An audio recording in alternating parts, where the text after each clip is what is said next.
Well, well, well. Look who just got flagged in the system. Welcome back, you beautiful classified enigma. You walking redacted document. You human question mark that makes federal databases crash when they try to load your profile. Yeah, you heard that right. The FBI just pulled your file. The one they've been building since you were old enough to make people uncomfortable with your silence, and guess what they found on page 3? Not a criminal record, not a psych evaluation, not even a speeding ticket. No. They found something that made the agent's coffee go cold in his hand, made his supervisor stand up from his desk, made the room go quiet like a funeral. They found a CIA seal, a classification level that shouldn't exist on a civilian file, a clearance code that makes seasoned investigators whisper. And now they're all asking the same question in that sterile fluorescent room, their faces pale, their hands shaking slightly as they flip through pages that keep getting stranger. Who the hell are you really? Because that seal, that 3-letter stamp that glows like a warning label from another dimension, it doesn't just appear on random people's files. It appears on ghosts, on assets, on individuals who've been somewhere, seen something, done something that rewrote their entire identity in the eyes of the machine. So let me ask you directly, while they're still scrambling in that basement office trying to piece together your timeline, have you ever wondered why certain people avoid you? Why conversations die when you enter the room?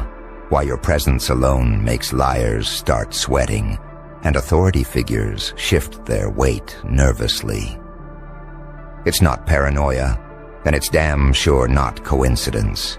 You carry something in your energy signature, something in your eyes, something in the way you process information that triggers alarm bells in people who've been trained to spot threats. They don't know what it is, but their instincts do. Their primitive brain screams run when you lock eyes with them. Their body language betrays fear they can't explain.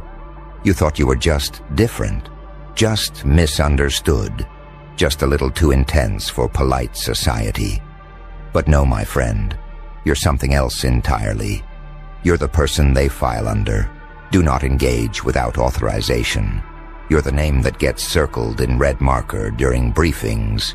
You're the civilian with a past that doesn't match your present. And that CIA seal on page 3, that's not an accident. Someone put it there. Someone with clearance so high, they don't even have a name you could Google. Someone who looked at your pattern, your choices, your survival rate through situations that should have destroyed you. And they marked you. Marked you as what, though? That's the question keeping them up at night. That's the mystery eating through their protocols like acid through paper, because people with that seal, they're not victims, and they're damn sure not random. They started with your childhood records, didn't they? Trying to find the origin story, trying to locate the moment you became whatever you are now. They pulled school files, medical records, family history, neighborhood reports, looking for trauma, looking for training, looking for the smoking gun that explains how a regular person ends up with federal eyes on them. And you know what they found? Normal, painfully average, boringly unremarkable, a childhood so clean it almost seemed staged.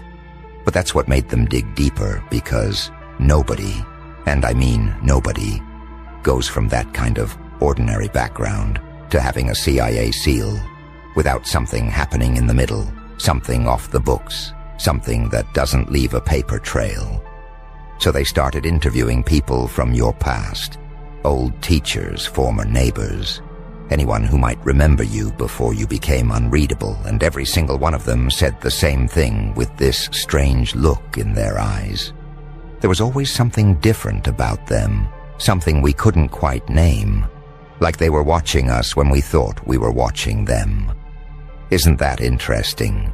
Even as a child, you were already reversing the surveillance, already operating on a frequency that made adults uncomfortable, already exhibiting patterns that would later require federal classification to properly categorize. Let's talk about that gap in your timeline, shall we?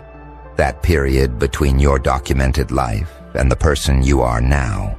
That space where records get fuzzy and witnesses get quiet, and even you sometimes struggle to remember the details clearly.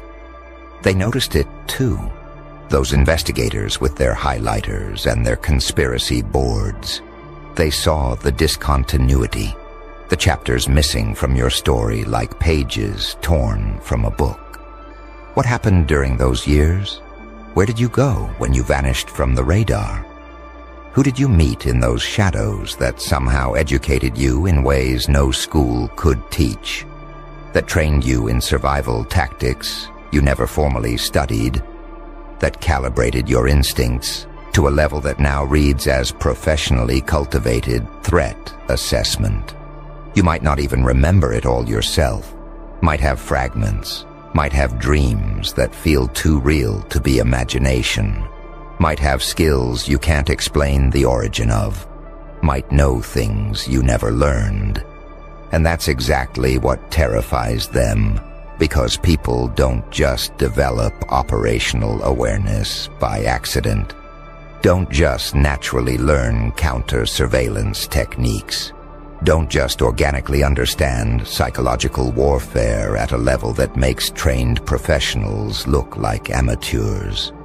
Someone taught you, or something happened to you, or you stumbled into a world that recognized your potential and decided to sharpen you into a blade before sending you back into the light. The CIA SEAL means you're not a target. You're an interest, possibly an asset, maybe even a contingency plan walking around in human skin, pretending to be normal while carrying capabilities that make you useful in ways civilians can't comprehend. They don't put that seal on people they're watching to arrest. They put it on people they're watching to protect, or to activate, or to study for future deployment, or to keep track of because losing sight of you would be a strategic failure. Do you understand what that means? You're not just some random person who ended up on a list. You're someone who matters to people who operate outside the normal chain of command. Someone valuable enough to warrant a classification that makes FBI agents call their superiors for guidance before proceeding. You are untouchable in ways you don't even realize. Not because you're above the law, but because you exist in a category the law wasn't designed to handle. A category reserved for individuals whose purpose serves agendas that won't be declassified for 50 years. And now they're panicking, aren't they? Because pulling your file was supposed to be routine, was supposed to answer simple questions, was supposed to close an investigation before it started. Instead, they opened a door they don't have clearance to walk through, tripped an alarm that notified entities they've only heard rumors about, initiated a sequence that now has people in unmarked offices receiving encrypted alerts about their inquiry into you. Phones are ringing in rooms without windows. Screens are lighting up with your name in places that officially don't exist. And somewhere a decision is being made about how to handle this situation, about whether to shut down the investigation immediately, or to let it continue under supervision, or to redirect it entirely into a classified channel. The agent who pulled your file, he's already being interviewed by Internal Affairs, already being asked why he accessed a restricted record without proper authorization, already being reminded that some files are sealed for reasons that transcend his pay grade. And the funny part, he has no good answer because he thought he was just doing his job, thought he was following a lead, thought he was tracking down a person of interest in some minor investigation that probably wouldn't amount to anything. He had no idea he was about to stumble into a legend, a myth with a social security number, a classified asset living in plain sight. So who are you, really? That's the question echoing through that office right now, bouncing between cubicles and climbing up the chain of command like a virus. Nobody knows how to quarantine. Are you former intelligence? Someone who got out but kept your training? Someone who knows where the bodies are buried because you helped dig the holes? Are you an experiment? A psychological operation that went so well, they let you integrate back into society as a long-term study? Are you a witness to something so sensitive that you required permanent protective classification? Are you a sleeper agent who doesn't even know what you're waiting to be activated for? Walking around with protocols buried so deep in your subconscious that even you can't access them without the right trigger? Or are you something even stranger, someone who naturally developed the capabilities of an operative through sheer survival instinct, someone who taught themselves to become a ghost because the alternative was being destroyed by circumstances that would have broken anyone else? Because here's the thing about people with CIA SEALs on their civilian files. They're never just one thing. They're always a combination of factors that created a perfect storm of capability, awareness, and strategic value. Let's address the elephant in the room, the part they're probably debating in hushed voices behind closed doors. Right now, whether you're dangerous.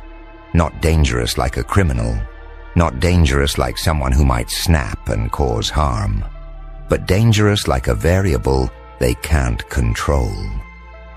Like a piece on the board that doesn't follow the expected moves, like a player who sees the game clearly enough to change the rules. You've never been arrested, never been violent, never given them a legal reason to classify you as a threat.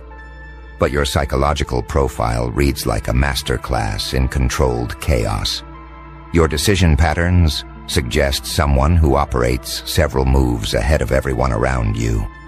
Your ability to disappear and reappear at will indicates training or instinct that makes you functionally invisible when you choose to be. They're not afraid of what you've done.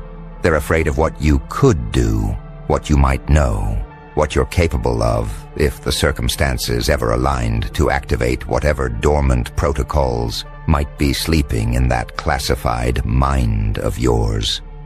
And here's where it gets really interesting, where the paranoia meets pattern recognition, where the conspiracy theories start looking like classified briefings. Have you noticed how certain things just work out for you in ways that seem too convenient? How problems that should destroy you somehow resolve themselves? How people who try to harm you seem to face consequences that feel almost orchestrated? You probably attributed it to luck, to karma, to the universe balancing scales.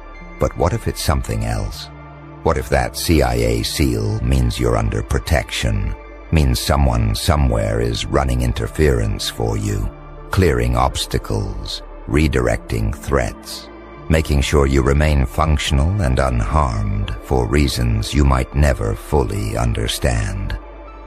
What if every time you felt like you were being watched, you were right? But the watchers weren't enemies. They were guardians, handlers, observers, making sure their investment in you continues to pay dividends in ways you're not cleared to know about. They're reviewing your communications now. Every email, every text, every phone call you've made in the last decade. Looking for patterns, looking for contacts, looking for proof that you're more than you appear to be. And what they're finding is making them more confused, not less, because you don't communicate like someone with secrets, don't associate with suspicious characters, Don't leave digital breadcrumbs that lead to classified locations. You're clean, almost impossibly clean. Like someone who knows exactly how to live in the surveillance state without triggering algorithms. Like someone trained in operational security, but using it to protect a life that looks completely ordinary. Or maybe, just maybe, you are that ordinary, and the CIA seal is there because someone recognized potential in you that hasn't been activated yet, marked you as a future asset, a contingency, a person to watch because eventually the world might need whatever unique capability you possess, whatever rare combination of traits made you worth classifying in the first place. Let's talk about your memory for a second. Those gaps I mentioned earlier, those fuzzy periods where the timeline doesn't quite add up. Have you ever had dreams that felt more like memories? Scenarios that play out with too much detail to be imagination? Conversations in your head with voices that don't sound like your own internal monologue? Have you ever known things you shouldn't know? Made decisions based on instincts that seem to come from nowhere? Survived situations through choices that later seemed impossibly lucky or strategically brilliant? Here's a thought that's going to sound insane until you really sit with it. What if those aren't glitches in your memory? What if they're redactions? What if someone decided certain experiences in your past were too sensitive to remain in your conscious awareness? What if you underwent something so classified that the only way to let you return to civilian life was to partition those memories behind walls your conscious mind can't access without authorization? Sounds like science fiction, doesn't it? Except the CIA has been researching memory manipulation, consciousness alteration, and psychological conditioning since the 1950s. Has entire programs that officially don't exist dedicated to creating assets who can function in society while carrying classified knowledge they can't consciously access. The seal on page 3, it's not just a bureaucratic marking. It's a statement, a declaration that says this person exists in the space between what's public and what's possible, operates on a frequency that requires federal oversight, not because they're dangerous, but because they're important in ways that won't make sense until the right crisis arrives. You're a contingency plan, a strategic reserve, a human ace card being kept in the deck until the moment the game requires exactly what you represent. Whatever that is. And the beauty of it is, you might not even know what makes you valuable, might not understand why you have that seal. Might go your entire life never being activated for whatever purpose someone marked you for. Or maybe, just maybe, you already were activated, already completed your mission, already served your purpose in ways you'll never remember, and now you're just living out the rest of your existence as a retired asset who was allowed to reintegrate because the job is done. Here's what keeps them up at night, though. The investigators, the analysts, the people who stumbled onto your file and opened that classified seal. It's not what they found. It's what they didn't find. There's no handler listed, no case officer, no point of contact, no chain of command documented anywhere in the file. Just that seal and a notation that reads, subject of interest, ongoing observation, no direct engagement authorized. That's not standard protocol. That's not how intelligence agencies operate. They don't just slap classifications on people and walk away. There's always a paper trail, always an officer responsible, always a reason documented somewhere in the classified annexes. But your file, it's an orphan, a piece of intelligence that exists without context, a seal without a source, like someone very powerful or very secret decided you needed that mark, and then scrubbed every trace of who made that decision or why. That makes you either incredibly dangerous or incredibly valuable, possibly both. Definitely someone who exists outside the normal categories they use to classify human beings. So they're stuck, aren't they? Can't investigate you properly because the seal prevents it. Can't ignore you because the seal demands attention.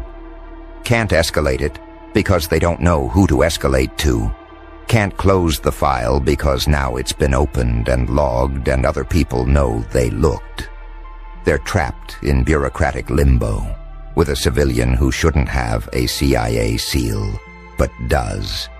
With a person who looks normal but reads classified, with a human being who somehow exists